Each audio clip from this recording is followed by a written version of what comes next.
If you're not using LinkedIn stories in your LinkedIn content strategy yet, it is time to add it in.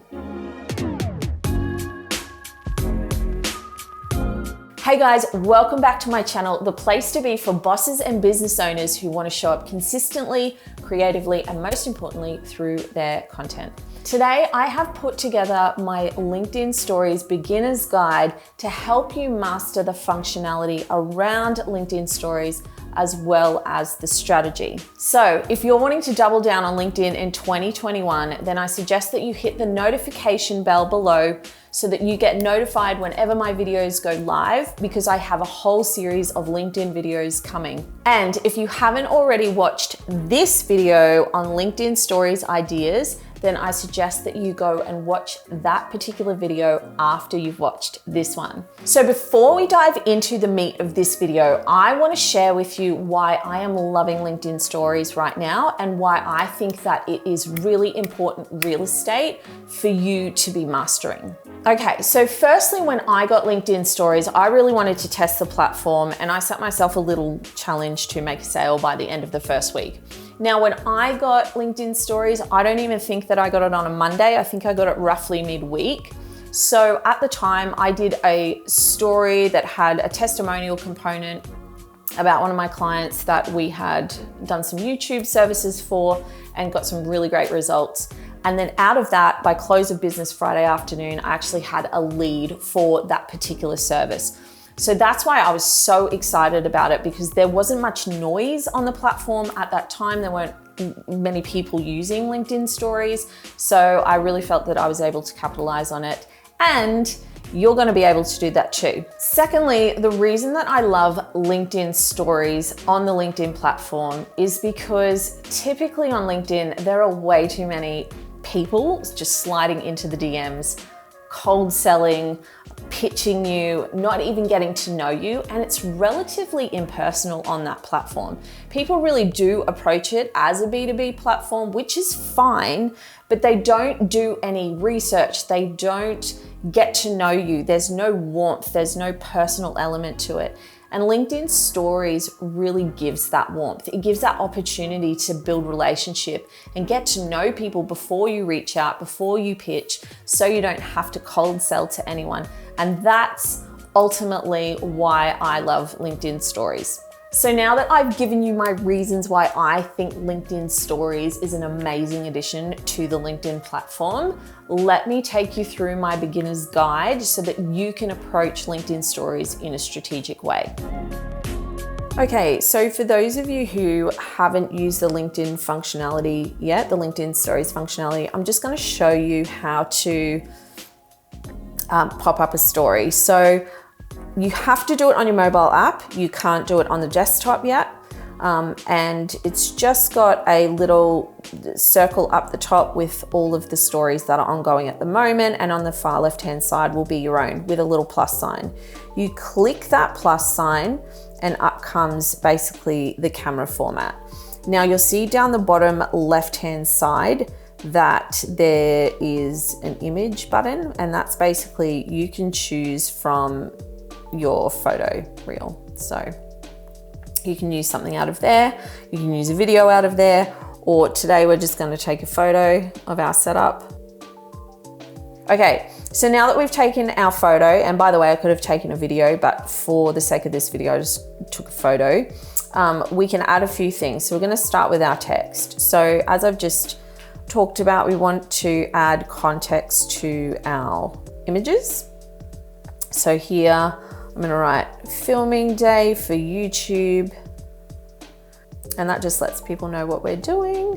I'll pop it down there, and you can also change through the colors of that. You can't specifically have your own brand colors or anything yet, but I'm sure that will eventually come. You can left align it, middle align it, right align it, and you can make the text bigger or smaller by tapping the T's at the top. But also, if you want to make it smaller, you just, gosh, it's hard, but you pinch the screen and you make it smaller. It's definitely not as user-friendly as something like Instagram stories, but if you're used to a iPhone, it's just similar to zooming in, zooming out. You just pinch the screen. So I've popped that up there. Now, you've also got these little shapes at the top, and you can use that to resize as well, which is probably a lot easier than what I just did by trying to pinch it. And then you can also rotate that as well. Okay. So we're done there. And then the little circle with like the ear flap, I guess you could call it. There's a couple of extra things you can do. So what I can do here is click the app mention button, and then people in my circle come up and I can tag anyone that I want. So I'm going to tag my friend Mike Doyle. Not that he's got anything to do with this video, but I'm actually going to resize that so it's small. Drag it down here, but that will notify them as well because you've tagged them. And then if I tap the circle again, there's also a clock. So it's telling you what time of day that I'm filming. You can see this is rough. It's not even aligned properly. Oh, let's do this with the time just to be fun. Okay. And then we've also got stickers. So there's a question of the day that you can pop up, which is a good idea if you literally can't think of anything to do, but otherwise you just have to scroll through these stickers to find what you like, which is a little bit difficult because in Instagram, for example, you can type in what you want and find it, but this, you just have to sort of deal with what you've been given. So for the most part, you're gonna find that it's a little bit time wasting. But if you get familiar with the stickers that are in here, you can probably know off the top of your head what you want. So I'm going to put just another day at the office because I think that's a bit fun. This is such a terrible image, but for the purposes of YouTube, we just do what we do. Forgot to mention as well that you can also change the font. Oh, that's a cute font. I like that. Let's do that. Filming day for YouTube. Pop that down here. There's usually stuff at the down the bottom of a story, so you just want to make sure that you're not covering that. Usually it's a place where people can respond and that type of thing. But really that's it. You don't have a lot of other functionality in this. It's definitely not as robust as Instagram or really any of the other platforms at the moment. It's very bare bones and basic, and that's why it's a really good idea to repurpose raw material from other platforms. Okay, so the second thing is content strategy. Now, just like any other platform, you need to be able to apply strategy to this particular part of the platform in order to reap the rewards of the platform itself. So many of you know that I'm a really big believer in giving value long before I ask for the sale, before I ask for anything from anybody. And I implore you to approach LinkedIn stories very similarly. So for 4 days a week, I would be looking at educating people in your audience. I would be looking at entertaining them. And then I would be looking at maybe 1 day a week selling. And I want to clarify what selling means. Selling doesn't mean, hey, buy my stuff. It can mean that. But typically, if you're in the service-based business, you want to be growing your email list or building your other platforms, or perhaps you have a download or something that people can get off you in exchange for their email. And so they're more call to actions than sales in and of themselves. So that's how I would look at that 1 day of the week. How can I apply a call to action here, even if it's not a direct sale itself? So if you work with this formula, you're actually going to stand out from the plethora of cold sellers and salesy people on the platform who are not doing this kind of due diligence and who are just reaching out and trying to do everything based on volume and numbers, right? So how does a typical week look on LinkedIn stories if you've never done it before?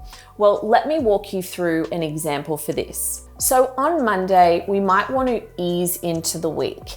And what I mean by that is perhaps we want to show some behind the scenes of our business. Maybe we want to show some things that the team is working on, or even things that we're working on if you don't have a team, and then give people a sneak peek into what it actually looks like to work in your business and the things that you do for your clients and your customers, and all of those peripherals that people don't often see on the other side of the transaction. That's a really great place to start. On Tuesday, you might offer a mini training around a topic.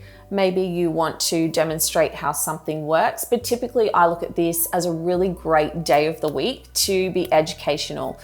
On a Monday, people are coming in off their weekend and they may not have the headspace to be educated because they're dealing with emails, they're dealing with getting back to clients and customers and things of that nature. But by Tuesday, they're settling in, so they're ready to consume, they're ready to learn, they're ready to engage with you. So that's around that Tuesday, Wednesday mark is when I would think to do a little bit of education on a topic. Wednesday might look like your call to action day. So you can approach this by maybe posing a problem that your ideal customer or client might have, and then the solution for that problem, right? And then within that solution, you can talk about how your product or service might be actually a solution for them that they can reach out to you and engage in and buy from you, or even just maybe ask you some questions about in the messenger part of the service on LinkedIn. So that's how I would look at doing Wednesday. And I think that it's better to not leave sales right to the end of the week because everybody's ready to go home, go out, do all that kind of thing. They're winding down. So that middle of the week is a really good time to position your content for a sales or a call to action moment. Thursday, you might want to share a customer testimonial or something that has a result attached to it within the business. Now, you may not be able to do this every single week, by the way. I just want to point that out. It's not always as clean cut as it may look like on this video. You do have to roll with the punches. Maybe you have something where you work with a client for 6, 12 months before you see a result. So you're not going to have a testimonial every week. In that case, if you don't have a testimonial, I would look at it as another opportunity to perhaps educate or just answer a very light and simple question so that you're constantly adding value to your particular audience and end customer. Friday really is a fun day because, as I mentioned before, everybody's already thinking about the weekend. So how can you contribute to that feeling? How can you add fun to somebody's Friday? Maybe you just want to ask a simple question and engage with your audience and have a conversation. I know that's also another call to action, but if you keep it light and fun, it doesn't have to be serious and heavy. To engage in that conversation can be a really good door opener for you. The other thing that you can do again is to maybe tell people how you're going into your weekend and what you're doing and engage with them on that particular level. Okay, so step 3 in this beginner guide is if you are already using Instagram stories, Facebook stories, or fleets, which is basically stories for Twitter, then I highly encourage you to download that content in its raw format and repurpose it to LinkedIn stories. The chances that that customer is following you in those places is probably low, so it's okay to repurpose that content from other platforms rather than reinventing the wheel all the time and feeling like you have to come up with brand new content. Just take it down in its raw format, repurpose it to that platform, and then you're able to use the functionality that LinkedIn Stories gives you to make it look on brand for the LinkedIn platform. The worst thing is when people repurpose in a way where they haven't given thought to the platform that they're putting it on. So similar to when people link their Facebook and Instagram account, and you know that they're posting on Instagram because on Facebook it's got the caption, but then it's got 30 hashtags as well. You know that that was originally posted on Instagram and not given specific thought to being on Facebook. So we want to make sure that we're being native to the platform. And all I mean by that is when people watch your stories, you want to make them feel like you made those stories in LinkedIn and not in Instagram, okay? So now I'm going to go give you an example of what I mean by that. I'm going to give you an example of an Instagram story and how I use the raw format to then turn that into a LinkedIn story. Okay, so we're in Instagram stories now, and the reason that I love creating stories in Instagram stories is just because the functionality is so much better.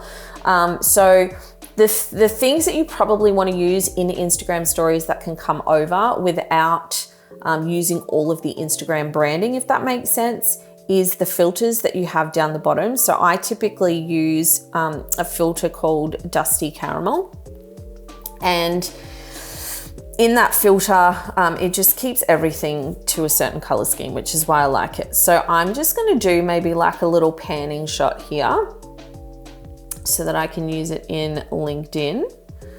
And what I can do is download that in its raw format. However, just before I do that, I do know that LinkedIn doesn't have many stickers and things of that nature. So let's just say that I wanted to say, DM me, right? DM me.